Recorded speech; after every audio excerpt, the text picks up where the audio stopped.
বলেন ভাই। আসসালামু আলাইকুম ভাই, ভালো আছেন? হ্যাঁ, হ্যাঁ, ভালো আছি। আশা করি আপনিও ভালো। বলেন। হুম, ভাইয়া আমি তো আসলে আপনার এখানে নতুন। আমি আপনার সম্পর্কে খুবই কম জানি।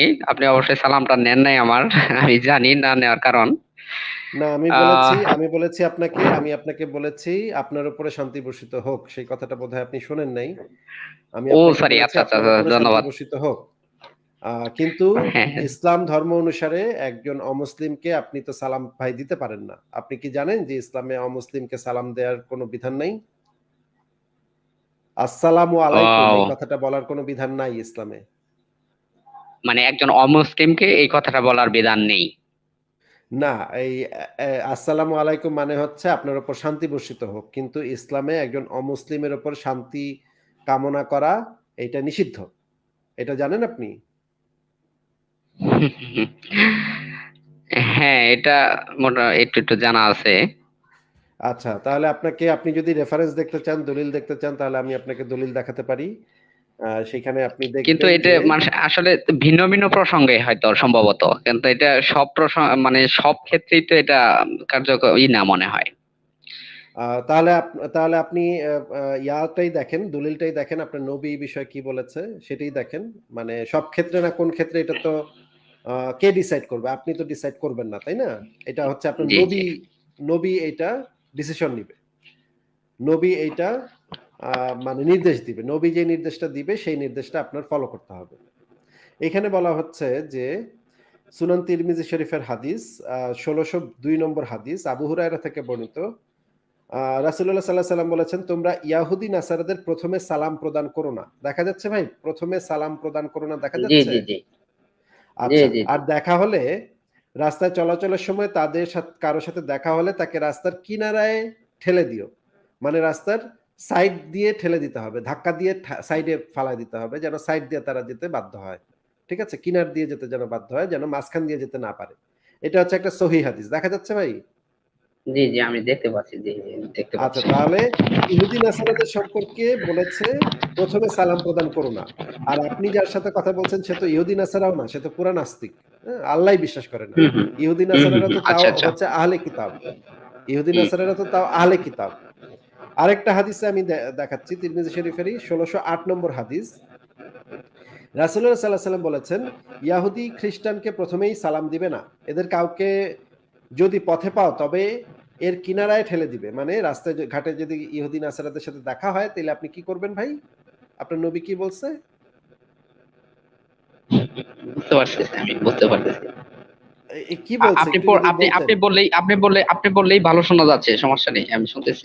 আপনি যদি আমাদেরকে একটু বলতেন এখানে এই যে রাস্তার কিনারায় ঠেলে দেওয়ার মানেটা কি? এটা যদি আমাদেরকে একটু বুঝায় দিতেন। আচ্ছা, ভাইয়া আসলে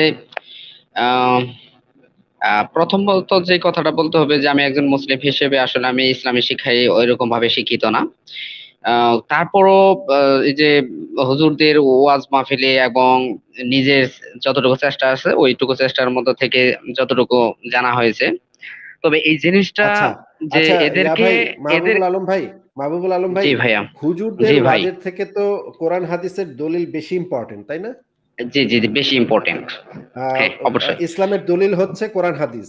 হুজুরদের হুম, বক্তব্য তো যদি সেটা কোরআন হাদিসের মানে সাথে মানে সামঞ্জস্যপূর্ণ হয়, তাহলে সেগুলা হুম, সঠিক। আর যদি কোরআন হাদিসের সাথে সামঞ্জস্যপূর্ণ না হয়, তাহলে সেগুলা ভুল। আমি তো ভাই ভুল, আপনাকে হ্যাঁ। সরাসরি কোরআন হাদিস থেকে দেখাচ্ছি। তাই না? আমি তো হ্যাঁ, আপনাকে সরাসরি কোরআন হাদিস থেকে দেখাচ্ছি। তো এইখানে আরেকটা কথা লেখা আছে আমি আপনাকে একটু পড়ে শোনাই। কতক আলিম বলেন, এটা অপছন্দনীয় হওয়ার কারণ হলো এতে তাদের প্রতি সম্মান প্রদর্শন করা হয়। অথচ মুসলিমদের প্রতি নির্দেশ হলো তাদেরকে লাঞ্ছিত করার। ভাই মুসলিমদের প্রতি নির্দেশটা কি বলেন তো একটু? উম লাঞ্ছিত ইয়াহুদ করার মানে লাঞ্ছিত মানে অপমানিত করা। মানে হচ্ছে হ্যাঁ, হ্যাঁ, বুঝতে অমুসলিমদেরকে পেরেছি আমি। আপনি অপমানিত করবেন। এমনিভাবে পথে এদের কারো পাওয়া গেলে তার জন্য পথ ছাড়া হবে না। কেননা এতে তাদের প্রতি সম্মান প্রদর্শন করা হয়। ইয়াহুদি নাসারাদের প্রতি কোন ধরনের সম্মান প্রদর্শন বা শান্তি কামনা এগুলা করা যাবে না। ইসলামে নিষেধ। ১ম এ করা যাবে না। তারা যদি আপনাকে সালাম দেয় তাহলে আপনি ওয়ালাইকুম এইটুকু বলতে পারবেন। ওয়ালাইকুম এইটুকু বলতে পারবেন। ঠিক আছে? মানে তোমার উপরেও। তুমি যেটা বলছো তোমার উপরেও। এখন আপনি বলেন তো ভাই যে এই যে চিন্তা ভাবনাগুলা, এই চিন্তা ভাবনাগুলা কি ভালো চিন্তা ভাবনা? মানে অসাম্প্রদায়িক চিন্তা ভাবনা, শুভ চিন্তা ভাবনা, আচ্ছা কল্যাণকামী ভাইয়া, চিন্তা ভাবনা? এগুলা জি হচ্ছে জি কি জি বাজে ভাই, চিন্তা ভাবনা? যে আমি একটু বলি ভাই, এখানে যতটুকু একটু বলতে পারি। এই যে যে যে কয়টা হাদিস আপনি আমাকে দেখাইলেন, এই হাদিসগুলা কিন্তু আমাদের সহিহ বুখারী শরীফ, সহিহ মুসলিম শরীফের হাদিস না, এটা একটা। আর এরকম ধরনের ভাই আপনাকে আমি যে হাদিসগুলা দেখিয়েছি সেগুলা সহিহ হাদিস এবং সিয়াসিত্তার অন্তর্ভুক্ত তিরমিজি শরীফের হাদিস। সিয়াসিত্তার অন্তর্ভুক্ত তিরমিজি শরীফের হাদিস এবং হাদিসগুলা তাহলে তাহলে সহিহ ভাইয়া, হাদিস। আমার আমার আরেকটা কোশ্চেন এখানে, এই যে কোন প্রসঙ্গে এই হাদিসগুলো আসলো সেটা একটু আমার যদি আপনাকে দেখাইতেন। নবী আপনাকে নবী যেটা নির্দেশ দিয়েছে সেটা ইয়াহুদি না নাসারাদের ক্ষেত্রে আপনি আমার কথাটা একটু শুনে নেন। কথাটা একটু শুনে জি নেন। জি। কথার মাঝখানে সাউন্ড করেন না। ইয়াহুদি নাসারাদেরকে দেখলেই যে কাজটা করতে বলা হয়েছে আপনার নবী সেই নির্দেশটা দিয়েছে। যে কোনো প্রেক্ষাপটে, যে কোনো পরিপ্রেক্ষিতে ইয়াহুদি নাসারাদের সাথে যদি দেখা হয় আপনার, তাহলে আপনার ঠিক এইখানে যেই কথাটা বলা আছে আপনার নবী যেটা নির্দেশ দিয়েছে, ঠিক সেই কাজটাই করতে হবে। এবং এটার ব্যাখ্যাটাও নিচে লিখে দেওয়া হয়েছে যে, কতেক আলিম বলেন, এটি অপছন্দনীয় হওয়ার কারণ হলো এতে তাদের প্রতি সম্মান প্রদর্শন করা হয়। অথচ মুসলিমদের প্রতি নির্দেশ হলো তাদেরকে লাঞ্ছিত করার। অমুসলিমদেরকে লাঞ্ছিত করতে হবে। এইটাই হচ্ছে নবী মোহাম্মদের নির্দেশ। এটা হচ্ছে সুনান তিরমিজি শরীফের একটা সহিহ হাদিস। এই হাদিসের বর্ণনাকারী হচ্ছে আবু হুরায়রা এবং এই হাদিস পৃথিবীর কোনো ইসলামিক আলেম এই হাদিসকে অস্বীকার করতে পারবে না। আপনি আমাকে বলেন যে এইখানে যদি আপনি বলেন যে এটা কোন প্রেক্ষাপটে কোন পরিপ্রেক্ষিতে হইছে, এটা তো নাজিলই হয় না। এটা হচ্ছে নবী মোহাম্মদের নির্দেশ। নবী মোহাম্মদ যেই কারণেই নির্দেশ দিয়ে থাকুক না কেন, নবী যেহেতু নির্দেশ দিয়েছে সেহেতু আপনার জন্য সেটা পালন অবশ্য কর্তব্য। মুসলিম হিসেবে আপনার জন্য পালন হচ্ছে অবশ্য কর্তব্য। হুম হুম। তাহলে বলেন আমার এবার এটা আপনি বলেন। আসলে হ্যাঁ। প্রেক্ষাপটটা আমি আসলে ক্লিয়ার হইতে চাই, যে এটা কোন প্রেক্ষাপটে রাসূল সাল্লাল্লাহু আলাইহি ওয়াসাল্লাম বলেছিলেন যে যে তাদেরকে ছেড়ে দিতে প্রেক্ষাপটেই হবে। হোক, নবী যখন একটা নির্দেশনা দিয়েছে সেটা যে প্রেক্ষাপটেই নবী দেখ না কেন, নবী যখন একটা হুকুম দিয়েছে সেই হুকুমটা যে কোনো প্রেক্ষাপটেই হোক না কেন, আপনি মানতে বাধ্য মুসলিম হিসেবে। না, এটা প্রেক্ষাপট বুঝলে হয়তো বা জানলে পরে ভাই হয়তো প্রেক্ষাপট এটা হইলে তো এই জিনিসটা একটু প্রেক্ষাপট পরিষ্কার প্রে- হবে। এটার পেছনে যদি প্রেক্ষাপট থাকতো তাহলে তো সাধারণভাবে ইয়াহুদি নাসারাদের সম্পর্কে বলা হইতো না। বলা হইতো অমুক নামক ইহুদির বেলায় তোমরা আর সালাম দিও না। মনে করেন নবী মোহাম্মদের সাথে আহ, আক্কাস নামক একজন ইয়াহুদির সাথে গ্যাঞ্জাম হয়েছে। হ্যাঁ, গ্যাঞ্জাম হয়েছে তখন নবী মোহাম্মদ বলছে ওই আক্কাস নামক যে ইয়াহুদিটা আছে না ওরে দেখলে তোমরা সালাম দিবা না। ঠিক আছে? যদি এটা বিশেষ কোনো ব্যক্তি বিশেষের ক্ষেত্রে হইতো যে অমুক ব্যক্তির সাথে নবীর গ্যাঞ্জাম হয়েছে, নবীর সাথে অনেক দুশ্মনী করছে অমুক ইয়াহুদিটা, এই কারণে নবী বলে দিছে যে অমুক ইয়াহুদিটার সাথে তোমরা মানে সালাম দিও না। কিন্তু এখানে তো পরিষ্কারভাবে সমস্ত ইয়াহুদি এবং খ্রিস্টানকে এই কথাটা বলা হয়েছে। এখানে তো আর কোনো প্রেক্ষাপট পরিপ্রেক্ষিতের কোনো অবকাশ নাই ভাই। হুম। আচ্ছা ভাই, বুঝতে বুঝতে পারলাম, ভাই আসলে আমি মনে এখনই। করেন মনে করেন মনে করেন আপনাকে আরেকটা উদাহরণ দিই। মনে করেন ভারতের একজন নাগরিকের নাম হচ্ছে মনে করেন গৌরাঙ্গ। হুম, তার সাথে আমার কিছু হুম, গ্যাঞ্জাম হয়েছে, সে আমার টাকা ধার নিয়ে টাকা ফেরত দেয় নাই। এখন আমি হুম, বলতে পারি যে এই যে হিন্দু বেটা, ভারতের হিন্দু বেটা গৌরাঙ্গ, সে তো আমার টাকা নিয়ে টাকা ফেরত দিল না। তোমরা কেউ গৌরাঙ্গকে টাকা টাকা ধার দিও না আর কেউ। হ্যাঁ, হুম। মাহবুবুল আলম ভাই আপনি কিন্তু গৌরাঙ্গ বেটাকে টাকা ধার দিয়েন না, ও কিন্তু টাকা ফেরত দেয় না। ঠিক আছে? এইটা হইল আচ্ছা আচ্ছা। প্রেক্ষাপট। এটা হইল একটা প্রেক্ষাপটের সাপেক্ষে আমি আপনাকে একটা পরামর্শ দিলাম যে ওই গৌরাঙ্গ বেটা এই কাম করছে দেখা আমি আমার সাথে গ্যাঞ্জাম করছে, আমার টাকা নিয়ে ফেরত দেয়নি, এই জন্য আমি বলছি যে আপনি গৌরাঙ্গ বেটারে টাকা দিয়েন না, ধার দিয়েন না, তাহলে আপনি ফেরত পাইবেন না। কিন্তু আমি যদি আপনাকে এটা বলি যে মাহবুবুল আলম ভাই, ভারতের কোনো হিন্দুরে আপনি কখনো টাকা ধার দিবেন না। ভারতের কোনো হিন্দুরে আপনি টাকা বা কোনো হিন্দুরে আপনি কখনো টাকা ধার দিবেন না। এটা যদি আমি বলি তাহলে তো সেটা আমভাবে হইল বলা, তাই না? হুম হুম। আমভাবে যখন কেউ বলে তখন তো আর প্রেক্ষাপটের কোনো বালাই থাকে না নাকি? এখন আসলে আমি আপনার সাথে ভাই আপনাকে আহ, যে জিনিসটা আপনাকে যে জিনিসটা জিজ্ঞেস করছি, কাইন্ডলি যদি একটু উত্তর দিতেন যে যদি আমরা ব্যক্তি বিশেষের বিষয়ে আলোচনা করতাম তাহলে এখানে মানে প্রেক্ষাপটের অবকাশ থাকতো, কি প্রেক্ষাপটে ঘটনাটা ঘটছে আমরা দেখতাম। কিন্তু এখানে তো হুম, ভাই আমভাবে বলা হয়েছে, সাধারণভাবে বলা হয়েছে, সাধারণভাবে যে কোনো ইয়াহুদি খ্রিস্টানের বেলায় বলা হয়েছে, তাই না? হ্যাঁ। আচ্ছা ভাই, এই যে আমাদের সাথে তো আমাদের এই যে কনভারসেশনটা তো অবশ্যই অনেকে শুনতেছে, তাই না? আহ শুনতেছে না? হ্যাঁ হ্যাঁ, শুনতেছে তো, হ্যালো। অনেক শুনতেছে, তো বলেন। হ্যাঁ ওনাদের বলেন। মধ্যে অবশ্যই আমি ওনাদের মধ্যে থেকে অবশ্যই আমার সাথে অনেক জ্ঞানী মানুষ আছে, ইসলামী স্কলার থাকতে পারে, তারা হয়তো আপনার এই কথাগুলোর সঠিক উত্তর দিবে। আসলে আমি আপনার সাথে যে জন্য আমি আমি আমি অ্যাড আপনাকে এই হয়েছি গ্যারান্টি দিতে আপনাকে পারি। কিছু, আমি না আপনাকে আপনি আমি আপনার, আপনাকে এই হ্যালো। গ্যারান্টি দিতে পারি। আমি আপনাকে এই গ্যারান্টি দিতে পারি, পৃথিবীর কোনো হুম। মুসলিম আলেম এই হ্যাঁ। হাদিসের বিরুদ্ধে কখনো কথা বলবে না। এই হাদিসের বিরুদ্ধে কখনো কোনো মুসলিম কথা বলবে না। পৃথিবীর সমস্ত ইসলামিক আলেম বলবে এই হাদিস ঠিক আছে, হাদিসের মান সহি, সেহেতু নবী যেটা নির্দেশ দিছে আমরা সেটাই করব। কোনো জি ইহুদি ভাই, ঠিক নাসারাকে আছে, কখনো আমি হাত বুঝতে বাড়ায়া পারছি। সালাম দিব না। এমনকি আচ্ছা। এমনকি এমনকি আপনি আপনি যদি চান তাহলে আপনি যে কোনো আলেমকে নিয়ে আসতে পারেন আমার সাথে কথা বলতে, আমি কথা বলি তার সাথে, দেখি। আপনার যদি পরিচিত থাকে তাহলে তাকে আসতে বলেন, আমি তার সাথেই কথা বলবো। না হয় আমি আমার কাছে আচ্ছা। আরো অনেক দলিল আছে, আচ্ছা, এই বুঝতে পারছি হাদিসের ভাই, আমি ব্যাখ্যাও আছে। বুঝতে পারছি, বুঝতে পারছি। আচ্ছা, অন্য প্রসঙ্গে আমি যাইতে চাইতেছি, আপনাকে আমি আসলে কিছু অন্য কোশ্চেন করার জন্য। প্রসঙ্গে যাওয়ার আগে আপনি অন্য প্রসঙ্গে অবশ্যই যাবেন, তার আগে আপনি আমাকে একটু হ্যাঁ। বলেন যে এই চিন্তা ভাবনাগুলা, এগুলা কি ভাই ভালো চিন্তা ভাবনা নাকি এগুলা খারাপ চিন্তা ভাবনা? আচ্ছা ভাই, আমি এখানে তাহলে এই আনসারটা দেওয়ার জন্য আমি একটু আমার সামান্য ক্ষুদ্র জ্ঞান থেকে আমি একটু বলি। যেমন আমাদের এই ইসলামের যে কৃতদাস প্রথাটা প্রচলিত ছিল, সেই যে কৃতদাস প্রথাটা আর আবার ভুল বর্তমান বলছেন ভাই, ভুল বলছেন ভাই, ভুল বলছেন ভাই, ভুল বলছেন। ইসলামে কৃতদাস প্রথা প্রচলিত ছিল না। ইসলামে এখন পর্যন্ত এবং কেয়ামত পর্যন্ত কৃতদাস প্রথা প্রচলিত আছে, ছিল, থাকবে। পৃথিবীর কোনো কেউ ইসলামের কোনো বিধানকে বাতিল করতে পারে না, যদি না শুধুমাত্র আল্লাহ এবং নবী মোহাম্মদ এই দুইজন সেটাকে বাতিল করে থাকে। নবী মোহাম্মদ আচ্ছা, মৃত্যুর আগ তো পর্যন্ত আপনার কাছ থেকে কৃতদাস একটু প্রথা শুনতে চাই শেষ আমি। করি, শেষ করি ভাই, শেষ হ্যাঁ, করি। হ্যাঁ, নবী হ্যাঁ, বলেন, মোহাম্মদ শেষ করে। মৃত্যুর শেষ দিন পর্যন্ত কখনো কৃতদাস প্রথাকে বিলুপ্ত ঘোষণা করে যান নাই। এই কারণে কেয়ামত পর্যন্ত কৃতদাস প্রথা ছিল এটা বলার কোনো সুযোগ নাই। ইসলামে কৃতদাস প্রথা ছিল, আছে এবং ভবিষ্যতে থাকবে। যতদিন পৃথিবী থাকবে ইসলামে কৃতদাস প্রথা থাকবে। তো এই ইসলামী যে কৃতদাস প্রথাটা আপনার মুখ থেকে একটু শুনি, বলেন তো দেখি কিভাবে এটা। ইসলামে কৃতদাস প্রথা কিভাবে, বুঝলাম না তো কথা, মানে মানে কি জিনিসটা কি, এটা তো অনেক। মানে আমাদের এই ইসলামে যে কৃতদাস প্রথাটা আছে, এটা কি আসলে, যদি একটু বলতেন, আপনার মুখ থেকে মানে শুনতে চাই। মানে মানে ইউরোপ কি আমেরিকাতে যে যে ধরনের ইউরোপ আমেরিকাতে যে ধরনের কৃতদাস প্রথা ছিল, আর ইসলামে যেটা জারি আছে কৃতদাস প্রথা, এর মধ্যে যদি একটা আলোচনা করতেন, কম্পেয়ার, ইউরোপ মানে আমেরিকাতে কম। ইউরোপ আমেরিকাতে কৃতদাস প্রথা চালু ছিল এবং মানে ইসলামের ভিতরে যেটা চালু ছিল সেটার ভিতরে আপনি কম্পেয়ার করতে চাচ্ছেন নাকি?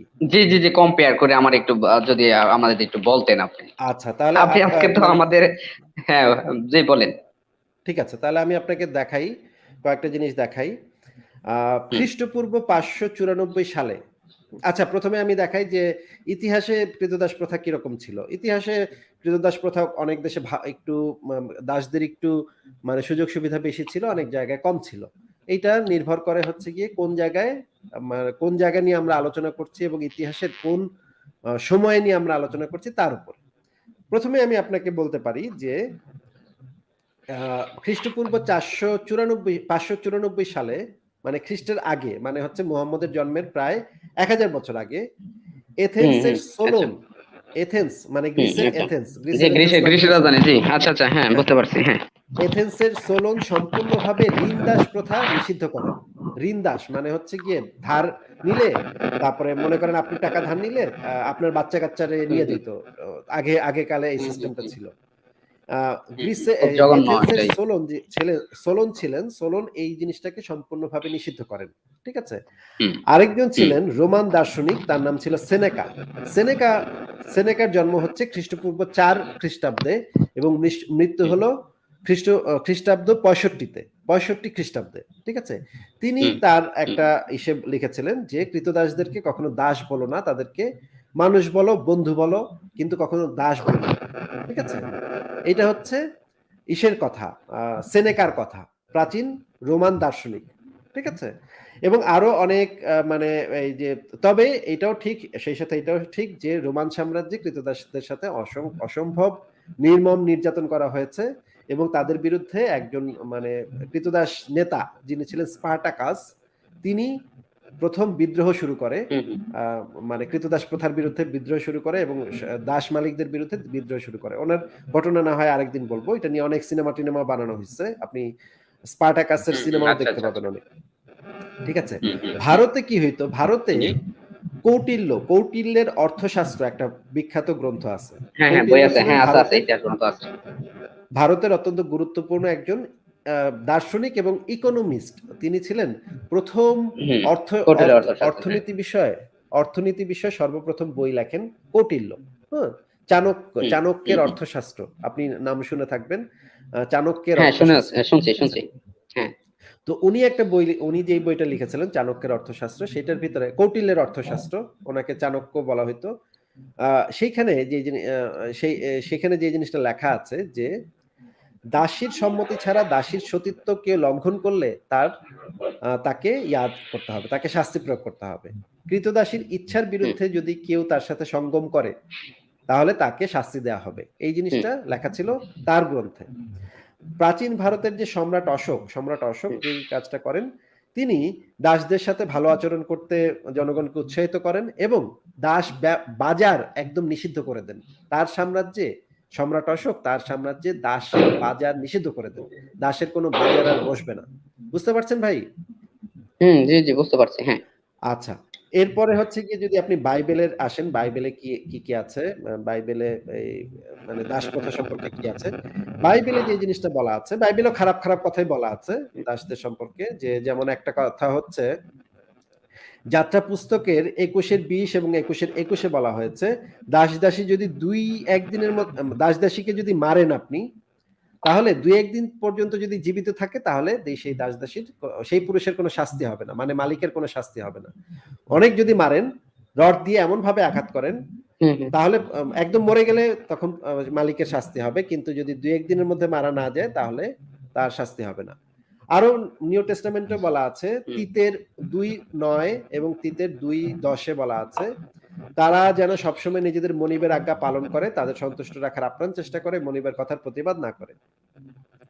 এখন আবার মানে নিউ টেস্টামেন্টের লুকের ১২-র ৪৭-৪৮ একই কথা বলা আছে যে দাসদের কঠোর শাস্তি দিতে হবে যদি মালিকের কথা না শোনে। কিন্তু আ এই পুরনো ইচ্ছাপত্র ২য় বিবরণ ২১-এর ১০ থেকে ১৮ এইটুক যদি আপনি পড়েন, সেখানে দেখবেন যে ইসলামে যেটা আছে সেটার সিমিলার কথা এখানেও বলা আছে। কিন্তু এই ভার্স গুলা ইসলামের বিধান থেকে একটু ভালো। কেন ভালো বলছি সেটা আমি বলি। বাইবেলে যেটা বলা আছে যে, তোমরা তোমাদের শত্রুদের বিরুদ্ধে যুদ্ধ করতে গেলে তোমাদের শত্রু ঈশ্বর তাদের পরাজিত করতে তোমাদের সাহায্য করতে পারেন এবং তোমরা তোমাদের শত্রুদের বন্দী করে আনতে পারো। ১১ নম্বরে বলা হচ্ছে, বন্দীদের মধ্যে কোনো সুন্দরী স্ত্রীলোককে দেখে মুগ্ধ হয়ে তোমাদের স্ত্রী হিসেবে হুম চাইতে পারো। মানে এখানে বলা হয়েছে যে যুদ্ধবন্দী নারীদের মধ্যে থেকে কোনো মেয়ে যদি দেখেন সুন্দরী, তাহলে আপনি তাকে স্ত্রী বানাতে পারেন। তখন হুম হুম, আচ্ছা। তাকে তোমরা বাড়িতে নিয়ে আসবে। সে অবশ্যই তার মাথা কামাবে এবং নখ কাটবে। সে যে জামাকাপড়গুলো পরে আছে যার থেকে বোঝা যায় যে সে যুদ্ধবন্দিনী ছিল, সেগুলো সে অবশ্যই খুলে ফেলবে। সে অবশ্যই পুরো ১ মাস তোমার বাড়িতে থাকবে এবং বাবা-মাকে হারানোর জন্য বিলাপ করবে। মানে এখানে যুদ্ধবন্দী নারীদেরকে ১ মাস সময় দেয়া হচ্ছে বাপ-মা তার যে পিতামাতা মারা গেছে তাদের জন্য কান্নাকাটি করতে। এরপর তুমি তার কাছে হুম যেতে পারো এবং তার স্বামী হতে পারো। সে তোমার স্ত্রী হবে। লাস্টের ভার্সে যেটা বলা আছে, যদি তুমি তার সঙ্গে সুখী না হও, তাহলে হুম তুমি তাকে ত্যাগ করবে এবং তাকে স্বাধীনভাবে চলে যেতে দিবে। কিন্তু তুমি তাকে বিক্রি করতে পারবে না। তুমি কখনোই তার সাথে ক্রীতদাসের মতো আচরণ করবে না, কারণ তার সঙ্গে তোমার যৌন সম্পর্ক ছিল। এটা হচ্ছে বাইবেলের বিধান। দেখা যাচ্ছে ভাই? হুম হুম হুম। হ্যাঁ হ্যাঁ জি জি আমি দেখতেছি, জি আমিও কিন্তু পড়তেছি আপনার ইস সাথে সাথে এই পড়তেছি। কিন্তু সেই সাথে এটাও সত্য যে ইউরোপ এবং আমেরিকাতে দাসদের সাথে খুবই অমানবিক আচরণ করা হইতো, খুবই অত্যাচার করা হইতো। দাস প্রথা জিনিসটাই হচ্ছে খারাপ।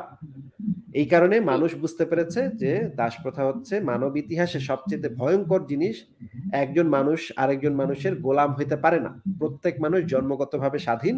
এটা আন্তর্জাতিক মানবাধিকার সনদে পরিষ্কারভাবে বলা আছে যে প্রত্যেক মানুষ জন্মগতভাবে স্বাধীন। কেউ কাউকে কখনো আর দাস বানাতে পারবে না। এটা পারবে না, জাতিসংঘ হ্যাঁ। থেকে নির্দেশনা দেয়া আছে। হুম, কিন্তু জি। ইসলাম যে জিনিসটা বলছে যে আপনি যদি কাফেরদের বিরুদ্ধে আক্রমণাত্মক জিহাদ পরিচালনা করে তাদের হুম, বাপ ভাইকে মেরে তাদের মা বেটিকে তুলে আনতে পারেন, তাহলে সেই হুম, দাস দাসীদের সাথে আপনি যৌন কর্ম করতে পারবেন, তাদেরকে দাস দাসীর মতো রাখতে পারবেন, তাদেরকে দিয়ে কাজ করাইতে পারবেন। তাদের স্বাধীনতা আপনার উপরে থাকবে। মানে তারা হুম। স্বাধীন না, তারা হবে আপনার দাস দাসী। এইটা কিয়ামত আচ্ছা পর্যন্ত ভাইয়া, চলতে থাকবে। ভাইয়া আমি এখানে একটু আপনাকে থামাতে চাইতেছি, একটা কোশ্চেন করি। এই যে কথাটা বললেন, এটার একটু রেফারেন্সটা আমার একটু দেখান। কোনটা কোনটা একটু স্পেসিফাই করে এই বলেন যে আমাকে। ইসলামে যে বলা আছে, যদি কোনো দেশের মানুষকে মেরে ধরে জোরপূর্বক তাদের বউ পোলাপান স্ত্রীকে যদি আমরা সুন্দরী সুন্দরী নারীগুলাকে নিয়ে আসতে পারি, তাহলে আমরা তাদের উপর প্রভুত্বগিরি করতে পারবো। এই জিনিসটা আমার একটু আচ্ছা দেখান, আচ্ছা, ঠিক রেফারেন্স আছে। দেখান। তাহলে প্রথমে জি। আমাদের জানতে হবে, তাহলে প্রথমে আমাদের যে জিনিসটা জানা দরকার সেটা হচ্ছে ইসলামে আক্রমণাত্মক জিহাদ এই জিনিসটা ইসলামে জায়েজ কিনা। হ্যাঁ, আক্রমণাত্মক জিহাদ বলতে আমি যেটা বোঝাচ্ছি যে মনে করেন জি ভাইয়া, ভারতের ভাইয়া ভাইয়া হিন্দুরা। আরেকটু। ভাইয়া হ্যাঁ আমি বলেন। কিন্তু আসলে ইসলামিক কোনো স্কলার না, আমার কিন্তু ইসলামিক জ্ঞান অত্যন্ত সীমিত, আমি এটা আগেই স্বীকার করে নিয়েছি। তারপরও আমার যেগুলা আম, মানে আমার কাছে যেগুলো ডাউট লাগবে আমি সেগুলো বলবো, আমার একটু বোঝানোর চেষ্টা করবেন। এখন আমি একটা কথা বলি, আপনি একটু এক সেকেন্ড খ্রিস্টপূর্ব এক এক সেকেন্ড এক হাজার এক সেকেন্ড হাজার এক অব্দের সেকেন্ড কথাও বললেন। এক জি, সেকেন্ড জি, এক সেকেন্ড ভাই জি। এক সেকেন্ড ভাই এক সেকেন্ড একটু ধৈর্য ধরেন, ধৈর্য ধরেন। আমি হুম, হুম, আপনাকে যেটা বলছি, আমি আপনাকে যে রেফারেন্স গুলা দেখাচ্ছি, এই রেফারেন্স গুলা পৃথিবীর সমস্ত ইসলামিক আলেম এই রেফারেন্স গুলা পড়েই আলেম হয়েছে। আমি যে রেফারেন্স হুম, দেখাচ্ছি সেটা জানা দেখার জন্য, সেটা পড়ার জন্য আপনার শুধু মগজ থাকতে হবে। মগজ দিয়ে হুম, আপনার শুধু পড়তে হবে। হ্যাঁ, আমি যেই হুম। কয়টা কথা বলি দলিল সহ কথা বলি। দলিল ছাড়া কোনো কথা আমি বলি না। আপনি যেই জিনিসটার দলিল লাগবে সেই জিনিসটা আমাকে বলবেন, আমি আপনাকে দলিল দেখাবো। তো দলিল আচ্ছা। যদি সামনে থাকে তাহলে তো আপনার আর একটু কথা শেষ করি ভাই, শেষ করি। অস্থির হয়েন না। অবশ্যই, অবশ্যই। অবশ্যই। দলিল যদি আমি আপনার সামনে উপস্থাপন করি তাহলে তো আপনার সেখানে ইসলাম আপনি কতটুকু জানেন কতটুকু বুঝেন সেটা দিয়ে আসলে কিছু যায় আসে না। দলিল যখন আপনার সামনে তখন তো আপনার সেই দলিল মানতে বাধ্য থাকতে হবে, তাই না? আর যদি দলিলগুলা যদি ভ্যালিড দলিল হয়, আবার রাস্তাঘাট থেকে আমি তুলে আনলে তো হবে না। কিন্তু দলিলগুলা হুম, যদি ভ্যালিড দলিল হয় তাহলে তো আপনার অবশ্যই সেটা মানতে হবে। হুম। তো আমি আচ্ছা, জি। আপনাকে যেটা বলছিলাম, প্রথমে এখানে ২ টা পার্ট। আপনি যে প্রশ্নটা করেছেন সেখানে সেই প্রশ্নটার ভিতরে ২ টা পার্ট আছে। একটা পার্ট হচ্ছে ইসলামে আক্রমণ কোনো একটা কাফের জনগোষ্ঠীর উপরে আক্রমণ করা যায় কিনা? হুদাহুদি, হ্যাঁ? হুম, কোনো কারণ হুম, নাই। হুম, হুম, হুম, কোনই হুম, হুম। কারণ নাই, আচ্ছা, আচ্ছা। হ্যাঁ? হুম, মানে আচ্ছা, মনে করেন আচ্ছা। ওরা হিন্দু, ওরা ইসলাম পালন করতেছে না। এইজন্যই হুম, হুম, শুধুমাত্র আপনি কি তাদের উপর আক্রমণ করতে পারেন? এটা হচ্ছে ১ নাম্বার কোয়েশ্চেন। ২ নম্বর কোয়েশ্চেন হচ্ছে যে আক্রমণ করছেন তো করছেন। করার পরে তাদের মা-বেটিকে আপনি তুইলা আইনা তাদেরকে ভক্ষক করতে পারবেন কিনা? হ্যাঁ? এটা হচ্ছে ২ টা প্রশ্ন আপনি করছেন একসাথে। আপনি হয়তো বুঝেন নাই যে ২ টা প্রশ্ন করছেন। কিন্তু আমি বুঝছি যে আপনি আসলে ২ হুম। টা প্রশ্ন করছেন। আমার ২ টারই উত্তর দিতে হবে। ভাই আপনি তো আচ্ছা ভাই, তাহলে আমি আমার। আমি আমি একটু সুযোগ নিতে চাইতেছি কথা বলার। হ্যাঁ, বলেন, বলেন, বলেন। আচ্ছা, আপনি ওই যে প্রাচীন যে ক্রীতদাস প্রথার যে জিনিসগুলো বললেন, সেখানে আমরা আসলে আমি ক্রীতদাস প্রাচীনকালে ক্রীতদাস কাদেরকে বলা হতো? আর বাইবেলের যে বর্ণনা দেখালেন, এইখানে ক্রীতদাস কাদেরকে বলা হচ্ছে? আবার ইসলামে যে ক্রীতদাসের যে প্রথাটা আছে, এইখানে ক্রীতদাস কারা? আমার এই ৩টা জিনিস একটু ক্লিয়ার করে দেন। জি আচ্ছা, ভাইয়া, বুঝতে পেরেছেন আপনি? আপনি তাহলে আমি আসলে ঠিকভাবে যে বুঝতে পারছি তাও না। আ দাস প্রথা আমি কাকে আবার বলে? আবার বলছি। দাস আচ্ছা, আমি প্রথা রিপিট কাকে বলে? করতেছি আবার। না, না, না। দাস প এই দাস যে যে প্রথা কাকে বলে? এথেন্সের, একটু কথা শুনে নেন, কথা শুনে নেন। আপনি আগে না, প্রাচীন আপনি এথেন্সের একটু কথা দাস শুনে কারা নেন। ছিল? একটু কথা শুনে নেন, একটু কথা শুনে জি নেন। বলেন। আচ্ছা বলেন। দাস আপনার বলতে আমরা কথায় সংশোধন আছে, বলেন জি। হ্যাঁ। হ্যাঁ, দাস বলতে আমরা যে জিনিসটাকে বুঝি একজন মানুষের মালিকানা, একজন হুম, মানুষের হুম, হুম। মালিকানা যদি হ্যাঁ, আরেকজন হ্যাঁ, হ্যাঁ। মানুষের কাছে চলে যায়, হুম, হ্যাঁ? তাহলে সেই হুম, হুম, মানুষটাকে দাস বলে। মানে হচ্ছে মনে করেন আপনার মালিকানা যদি আমার উপরে চলে আসে, হুম। হ্যাঁ, আমি আপনার উপর আপনাকে বর্তায় যেকোনো তাহলে। সময় যে কোনো সময় বাজারে নিয়ে বিক্রি করে দিতে পারি বা আপনাকে বাজার থেকে কিনে আনতে পারি। খুবই আপনার গর্বিত স্ট্যাটাস কাজ যদি মনে হচ্ছে। আপনার স্ট্যাটাস যদি এরকম হয় যে আপনাকে আমি যে কোনো সময় বাজারে নিয়ে বিক্রি করতে পারি বা আপনাকে কিনে আনতে পারি, আপনি হচ্ছেন একটা মানে বস্তুর মতো, মানে আমাদের হুম, যেরকম গরু ছাগল থাকে বা ভেড়া হুম, হুম, থাকে বা আমাদের হুম, যেমন হুম, চেয়ার হুম, টেবিল থাকে সেরকম হ্যাঁ, আমি যদি আপনাকে হ্যাঁ, বাজারে নিয়ে বিক্রি করতে পারি এবং কিনে আনতে পারি, আপনি একটা ক্রয় বিক্রয়ের বস্তু এবং একই সাথে আপনার মালিকানা, আপনার স্বাধীনতা আমার উপরে থাকে। আমি ডিসাইড করব যে আপনি স্বাধীন নাকি আপনি পরাধীন। আপনাকে আমি যেই কাজটা করতে বলবো আপনি সেই কাজটা করবেন। আপনাকে আমি হুম, যে হুম, হুকুমটা দিব, আপনাকে যদি আমি বলি যে আপনি এখন ধান কাটবেন, তাহলে জি, আপনার ধান কাটতে হবে। আপনাকে যদি আমি বলি যে আপনি এখন কাপড় ধুইবেন, তাহলে আপনার কাপড় ধুইতে হবে। মালিকের আচ্ছা, মানে মালিকের হুকুমটাই এখানে মুখ্য। এরকম যদি হুম, হুম, হয় তাহলে সেই ব্যক্তিকে বলা হয় দাস। ঠিক আছে? হুম, আ হুম, এই এই সংজ্ঞাটা সমস্ত সমাজের জন্য প্রযোজ্য, সমস্ত ক্ষেত্রে প্রযোজ্য। এটা হুম। প্রাচীন গ্রিসেও যেরকম ছিল, আমেরিকাতেও যেরকম ছিল, ইউরোপেও যেরকম ছিল, সব জায়গায় একই রকম ছিল। এইটা হচ্ছে ভাইয়া, দাস প্রথার বেসিক সংজ্ঞা। বলেন। আচ্ছা, জি, এখন আমি বলি যে আমি কিন্তু আসলে এই কোশ্চেনটাই আনসার করছিলাম, আমি কিন্তু কাঙ্ক্ষিত আনসারটা পাইনি আপনার কাছ থেকে। প্রাচীন গ্রিসের যে কৃতদাসপ্রথা ছিল, বাইবেলে যেটা বর্ণনা করা হয়েছে এবং আল কোরআন বা সরি আল হাদিসের মাধ্যমে যেটা আনা হয়েছে, এখানে মনে হয় আমার একটু ইয়ে আছে। আবার ইউরোপ আমেরিকাতে যে ধরনের ছিল, আমার মনে হয় একটু পার্থক্য আছে। যে দাসটা আসলে কারা এখানে? ভাই কাদেরকে দাস সব বানানো হইলো সব কিভাবে? সব পৃথিবীর সমস্ত সভ্যতাতেই দাস প্রথার ভিতরে কিছু না কিছু হুম, পার্থক্য আছে। আছে, আম হ্যাঁ। আমি একটু শেষ করি, কথা একটু শেষ করি। মনে করেন জি, জি, জি, পাকিস্তানে বলেন, একরকম জি ছিল, বলেন। হ্যাঁ। ভারতে একরকম ছিল, একটু কম বেশি ছিল। হুম? মনে করেন এক দেশে দাসদের জামা-কাপড় পরতে দিত না। ন্যাংটা করে রাখতো। আরেক দেশে দাসদেরকে একটা নেংটি পরতে দিত। আরেক দেশে আচ্ছা ভাইয়া, দাসদেরকে মেয়েদেরকে ভাইয়া আমি মেয়েদেরকে কিন্তু ভাই ভাই এটার কথা বলি একটু নাই। কথাটা না, শেষ না, না। করি। জি, কথাটা একটু শেষ আচ্ছা, করি। কথাটা একটু শেষ আচ্ছা করি। শেষ করেন। আ শেষ করেন। অনেক দেশে দাসদেরকে একবেলা খাইতে দেয়া হইতো। হুম, অনেক হুম, দেশে দাসদেরকে ২ বেলা খাইতে দেয়া হইতো। অনেক দেশে দাসদেরকে ২ দিনে ১ বার খাইতে দেয়া হইতো। কিন্তু হুম, যেটাই হোক না কেন, মানে একেকটা সভ্যতায়, একেকটা সমাজে দাসদের সাথে যেরকম আচরণই করা হোক না কেন, দাস হুম, প্রথার বেসিক সংজ্ঞাটা সব জায়গায় একরকম ছিল। যে একজন মানুষের মালিকানা আরেকজন মানুষের কাছে, সে চাইলে আরেকজন তাকে মানুষের বিক্রি উপর করে দিতে বর্তাবে, পারে। হ্যাঁ। আমি বুঝতে পারছি। জি, বুঝতে পেরেছি। এই বেসিক জিনিসটা একরকম ছিল। কিন্তু আপনি হয়তো ভালো মানুষ, ছিলেন। আপনি হয়তো দাসদেরকে বিরিয়ানি খাওয়াইতেন। হুম? হুম, আবার আরেকজন মানুষ ছিল আচ্ছা। খারাপ মানুষ। সে হয়তো তাদেরকে শুধুমাত্র সাদা ভাত খাওয়াইতো। হুম?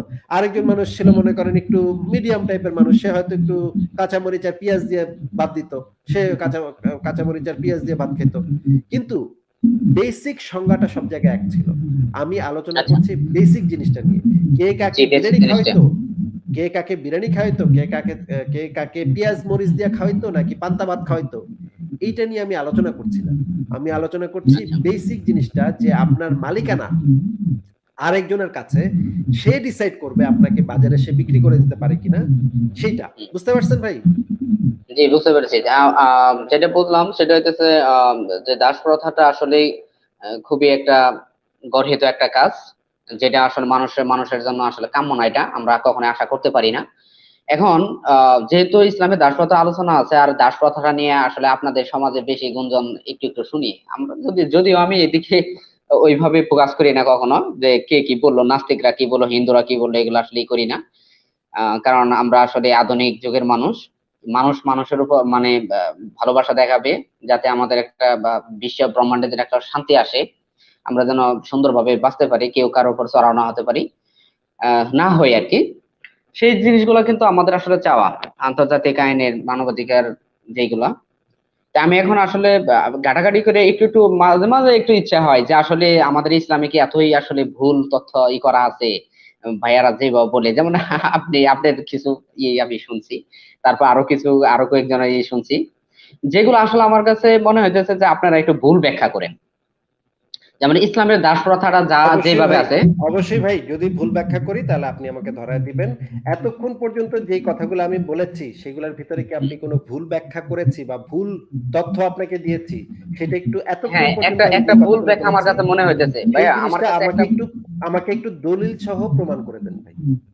জি, আপনাকে আমি যে আমি আমি আপনার কথা একটু সমস্যা লাগলো, সেটা হইতেছে যে আহ ইসলামী দাস প্রথাটা আমার একটু যে বুঝাইতে যায়, আপনি যেটা বললেন সেটা হচ্ছে যে অন্য বিধর্মীর উপর, আসলে অন্য ধর্মে না ভাই বলে সেইটার বিধর্মী। দলিলগুলা তো এখনো আমি বের করি নাই, সেইটার দলিলগুলা তো এখনো আমি বের করি নাই আপনার কাছে। জি, আমি আমার আপনাকে ওইটা আমাকে বলছিলাম, বের করে দেখান, আমার কথা শুনে আমাকে নেন, আমার দেন। কথা শুনে নেন, আমার কথা শুনে নেন। হ্যাঁ, নিজেকে একটু হ্যাঁ, মিউট হ্যাঁ, বলেন। করেন, নিজেকে একটু মিউট করেন। আপনার এখান থেকে ইকো হচ্ছে, আমার কথা আবার ইকো হয়ে আসতেছে। আপনি নিজেকে একটু মিউট করে রাখেন ভাই।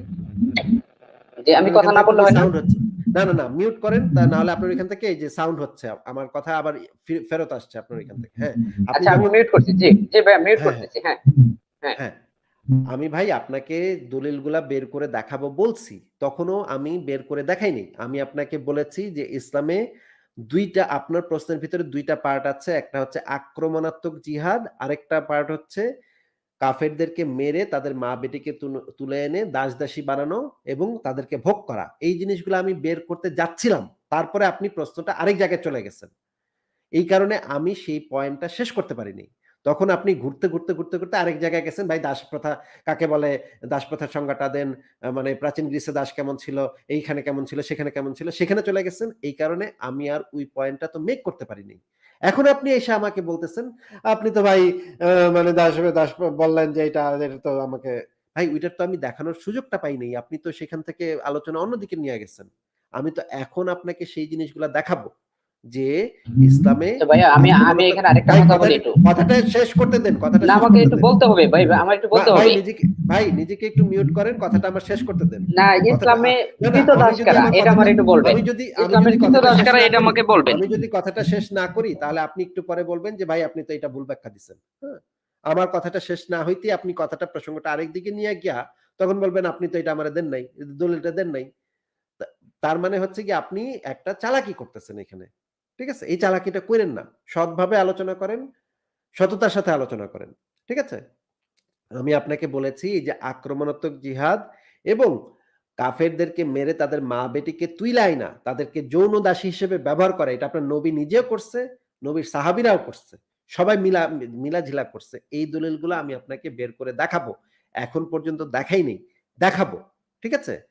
তার আগে আমি আপনাকে, আপনি এখন যদি প্রসঙ্গ পাল্টায় অন্যদিকে চলে যান, ভাই ওইটা কাকে বলে, সেটা কাকে বলে, ইসলাম কাকে বলে, কোরআন কাকে বলে, নবী কাকে বলে, এই মানে আলোচনাগুলা আমার এই প্রশ্নের উত্তর দেওয়ার পরে আপনি কইরেন, তখন আমি উত্তর দিব। আগে আমার এই প্রশ্নের উত্তর দিতে হবে, তারপরে আপনার যেই প্রশ্নগুলা বাদ বাকি আছে সেগুলোর উত্তরও আমি অবশ্যই দিব, কিন্তু পরে, এখন না।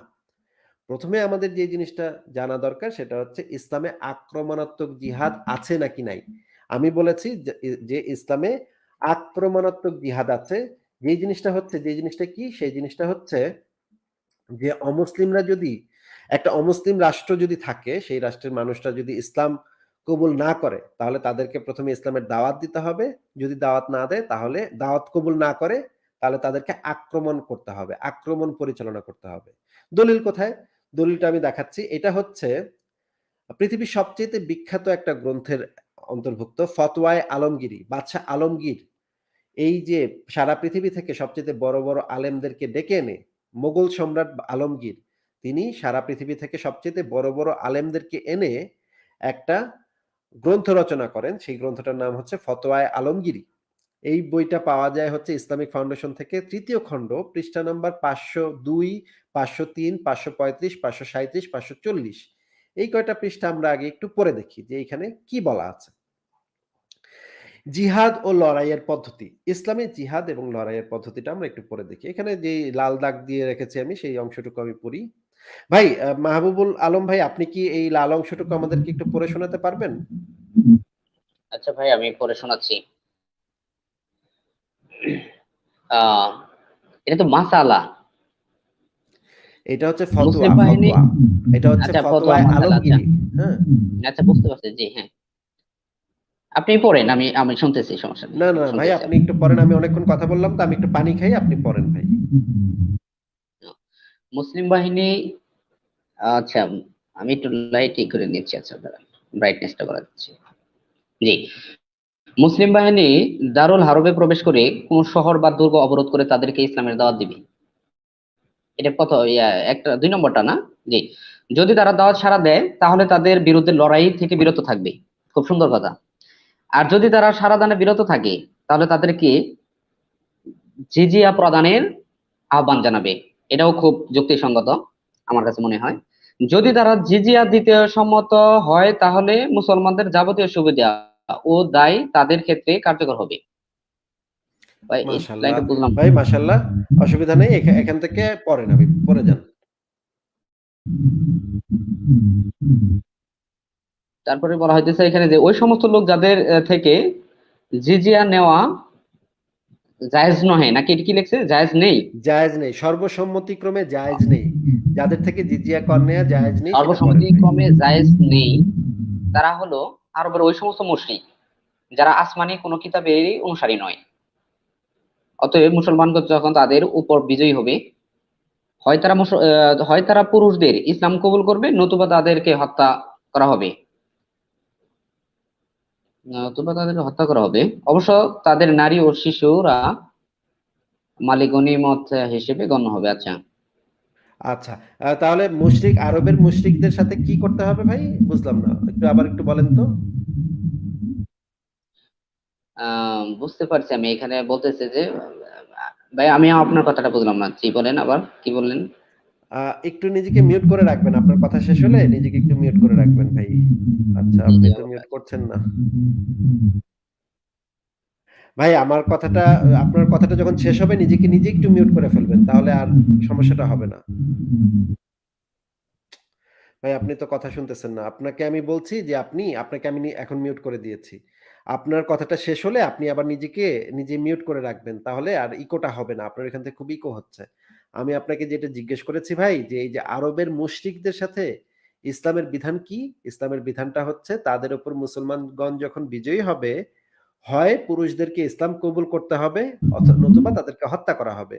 অবশ্য নারী ও শিশুরা মালে গনিমত হিসেবে গণ্য হবে। মালে গনিমত জিনিসটার মানে কি ভাই বলেন তো একটু, আমি বুঝলাম না তো। আনমিউট করে বলেন এখন, আনমিউট করে বলেন। নিজেকে আনমিউট করে বলেন মাহবুবুল আলম ভাই। হ্যাঁ ভাই, মালে গনিমত এটা আসলে যে তাদের অধীনে আসবে, যতটুকু বুঝি আমি, যে তাদের অধীনে অধীনে নিয়ে আসতে হবে। অধীনে বুঝলাম না তো। মালে গনিমত মানে কি? অধীনে মানে কি বুঝলাম না তো। এটা যতটুকু জানি যে ইসলামের যে রাজকোষ ছিল, যেখান থেকে অর্থ সম্পদ ইসলামী রাষ্ট্র ব্যবহার করতো আর কি, এরকম। না না, মাল মানে কি? মাল মানে কি? মালে গনিমত আসলে অনেক অর্থ আছে এটার। এটা একাধিক অর্থ প্রকাশ করতে পারে। এটা আচ্ছা, খালি মাল বলতে মাল জড় বস্তুকে মালে গনি বোঝানো তো হয় না। মালে গনিমত মানে হচ্ছে যে জিনিসটাকে মুসলমানরা চাইলে রাখতেও পারে, বেচাও দিতে পারে, নাকি? হুম।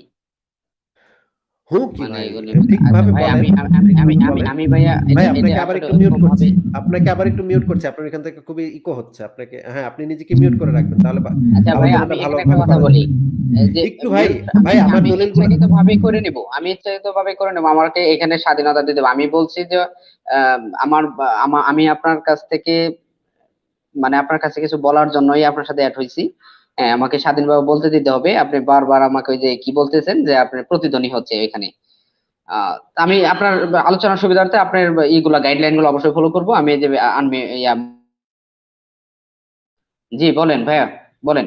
হ্যাঁ, তাহলে মিউট করে ফেলেন। আমি আপনাকে বলছি যে এখানে দেখা যাচ্ছে যে সেই নারী এবং শিশুরা মালে গনিমত হিসেবে গণ্য হবে। মানে তাদেরকে দাস-দাসী বানানো হবে। যেই দাস-দাসীকে কেনাও যাবে, বিক্রিও করে ফেলা যাবে। মুসলমানগণ যদি চায় তাদেরকে নিয়ে সেই শিশুরা, সেই নারী এবং শিশুরা মানে কি ভয়ঙ্কর ব্যাপার, যে নারী এবং শিশুদেরকে মালে গনিমত বানানো হবে, মানে দাস-দাসী বানানো হবে। সেই দাস-দাসীদেরকে বাজারে নিয়ে বিক্রিও করা যাবে, আবার কিনাও আনা যাবে। এইরকম, এবং দাস-দাসী হিসেবে তারা তাদের আন্ডারে থাকবে। আচ্ছা ঠিক আছে, আরো পড়ি আমরা নিচে আরো কি বলা আছে। এখানে দেখি। আ এখানে বলা ভাইয়া হচ্ছে, আমি হ্যাঁ, একটু বলতে বলেন, চাচ্ছি, বলেন। আমি একটু বলতে চাচ্ছি এখানে যে এই যে শিশু এবং নারীদেরকে মালে গনিমত হিসেবে গণ্য করা হবে। যে শিশু এবং নারীদেরকে মালে গনিমত হিসেবে গণ্য করা হচ্ছে ইসলামে, এটা হইতেছে যুদ্ধ পরবর্তী অবস্থা। যুদ্ধে যদি বিধর্মীরা হেরে যায়, ভাই এটা তো যুদ্ধের পরবর্তী অবস্থা, এটা তো সবাই জানি, কারণ যুদ্ধের আগে তো আর সেই আচ্ছা নারী আমি সেটাই শিশুদেরকে বলছি, কেউ। আমি সেটাই ভাই এটা এটা আপনি পাগলের মতো কথা বলছেন কেন ভাই? এটা তো পাগলের মতো কথা। যুদ্ধের আগে কি কাফেররা কি তাদের মা বেটিকে কি এমনি দিয়ে দিব নাকি মানে মুসলমানদের কাছে? এটা তো যুদ্ধের এখন অবশ্যই আসি পরবর্তী। যুদ্ধটা কেন হইলো, ভাই ইসলামে কেন মাহবুবুল আলম ভাই যুদ্ধটা হয়? আমার কথাটা, ভাই আমার কথাটা একটু শোনেন। আমি আমি আপনার কথা নিজেকে একটু বুঝতে পারছি ভাই, আমি নিজেকে একটু আপনার মিউট কথা করেন, বুঝতে নিজেকে পারছি। একটু মিউট করেন, নিজেকে একটু মিউট করেন। হ্যাঁ, আমার কথাটা একটু শুনেন ভাই।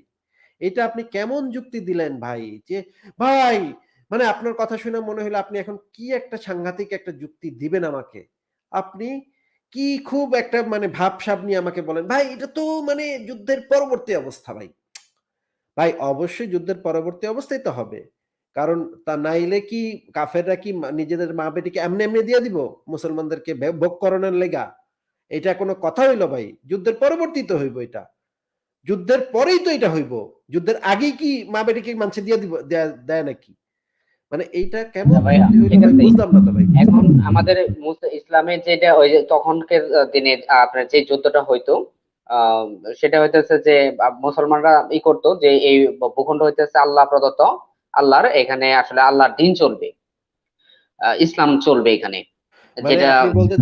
আপনি বলতে চাচ্ছেন ভাই, আপনার কথা শুনে বুঝলাম যে একটু যদি মিউট করতেন ভাই, একটু যদি মিউট করতেন ভাই, একটু মিউট করেন আমি তো মাহবুবুল শেষ ভাই। করিনি কথাটা, আমাকে না, তো না, বলতে আমার আমার দিচ্ছেন, আমার একটা আমি তো আমার শেষ আমার করি নাই। আপনার এই কথাটার প্রসঙ্গে আমার একটা কথা আছে তো। না এই না না, কথাটার একটা প্রসঙ্গে কথা একটা দিয়ে তো কথা হবে আছে। না ভাই, আমি শেষ করি। ভাই আপনার এই এখন যেই কথাটা ইসলামের বললেন দাওয়াত নিয়ে যে, যাই তো, ভাই মুসলিমরা আপনি যেই ইসলামের না, কথাটা আমি বললেন, শেষ করব। ভাই আপনি যেই কথাটা বললেন সেই প্রসঙ্গে আমার একটা কথা আছে তো।